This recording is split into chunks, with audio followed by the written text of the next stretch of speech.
British swimmer Luke Greenbank's Paris Olympics journey has come to an unexpected end. The 26-year-old was disqualified for a lesser-known rule amid the 200-meter backstroke event on July 31, swimming beyond the allowed 15 meters underwater at the start of the race. The athlete, who finished the race first, was seemingly unaware of his mishap until after completing the race, popping out of the pool with a smile on his face. But Luke's expression quickly turned to one of devastation as he looked to the scoreboard, only to put his hands to his head in distress and drop to his knees.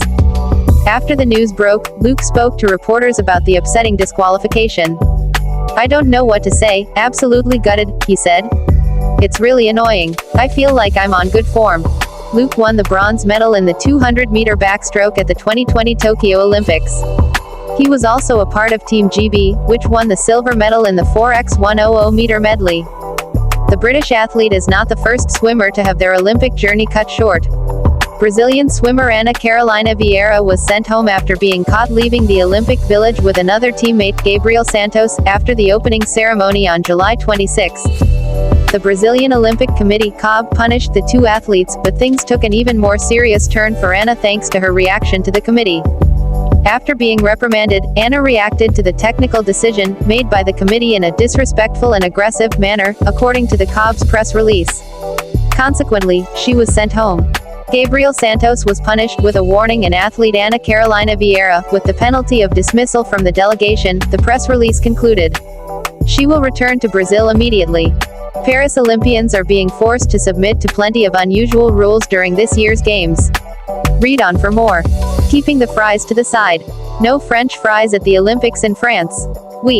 As it turns out, the dish won't be on the menu at the Olympic Village in Paris. French fries are too risky, Chef Charles Gilloy explained to the New York Times in May, because of fire hazard concerns over deep-fat fryers. Au revoir avocados. Athletes won't be able to find foie gras or start their day with some avocado toast at the village either. No to foie gras because animal well-being is on everyone's mind, Gilloy continued, and no to avocados because they are imported from a great distance and consume a lot of water. Champagne problems. While some Olympians may want to toast to their success with a glass of bubbly, they won't be able to at the Olympic Village. No champagne in the village, of course, director of the Olympic and Paralympic Villages Laurent Michaud told Sky News in March, but they can have all the champagne they want also in Paris. And even though there's a sports bar in the village, it won't be serving any alcohol.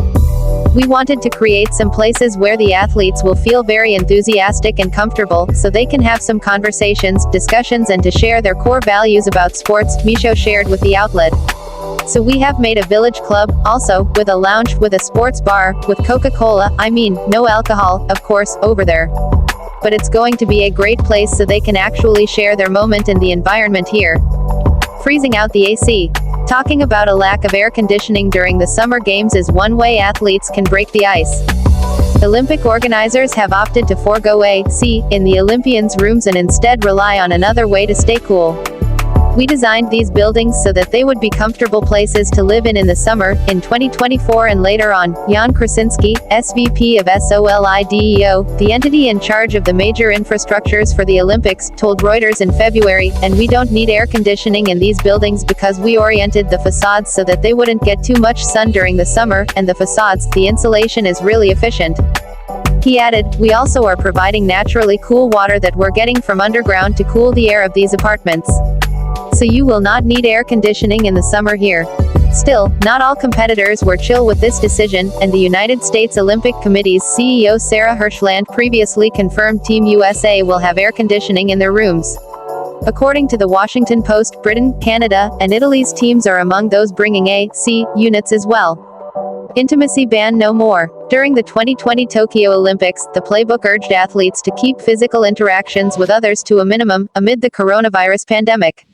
There were also those cardboard cots that social media users dubbed the anti-sex beds. And while condoms were handed out to the athletes, the intention was for them to take them back to their home countries and raise awareness for HIV and AIDS, organizers told Reuters. While the cardboard beds are back for the 2024 Paris Olympics, there isn't the same level of social distancing protocols. And there will be condoms on hand for the approximately 14,250 Olympic Village residents. We are aiming to have 300,000 condoms here at disposal for the athletes in the village, Michaud told Sky News. It's a quantity that makes sure that everybody will have what they're expecting and what they need. Social media standards. If athletes want to share social media content, they're going to need to follow some hashtag rules. For instance, the International Olympic Committee's guidelines state athletes can share audio and video recordings from the opening and closing ceremonies, Olympic Village, Champions Park, training venues and practice areas. The rules also note athletes can post recordings from competition venues up to an hour before their events begin and after they've left the mixed zone, doping control station. However, the guidelines make it clear that these recordings cannot exceed 2 minutes per post. In addition, the rules state athletes cannot share videos of medal ceremonies or sports competitions, including anthems, coin tosses or celebrations on the field, and that the clips cannot be live. And while photos can be taken at the games if the Olympians follow the guidelines, the rules explain that pictures and videos cannot be shared if they're commercial, use AI or feature the medical areas, doping control station or multi-faith center. Barring plastic bottles. Trying to help the planet. Now that move deserves a gold medal. Paris is banning single-use plastics during the 2024 Olympics, including at festival sites, competition locations and the Marathon Portus. According to the city's tourism website, reusable, non-glass water bottles will be allowed at festival and competition sites and attendees will be permitted to bring their own containers, bowls or cups for eating and drinking. Runners will also drink from reusable cups during the marathon. Whether it's drinking, having an ice cream or a takeaway meal, the website reads, all containers and cups will be reusable. Running shoes optional. Did you know you don't have to wear shoes while running a race? According to World Athletics rules, athletes may compete barefoot or with footwear on one or both feet. In fact, Abebe Bikila from Ethiopia ran the marathon barefoot at the 1960 Olympics in Rome and won the gold medal. Similarly, Zola Budd ran the 3,000 meters barefoot while competing for Great Britain at the 1984 Olympics in Los Angeles, coming in 7th. Flocking towards the rule book. There's actually a rule for what happens when a tennis ball hits a bird during a match. According to the International Tennis Federation, if a ball strikes a bird that's flying overhead, it's considered a hindrance and the point is replayed. In hot water. In a canoe with a broken paddle.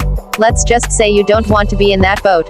According to the International Canoe Federation's guidelines, an athlete with a broken paddle during the canoe slalom must drop back and/or complete the course alone. The broken end of the paddle is considered dangerous. They may drop the paddle and use their hands to finish the course.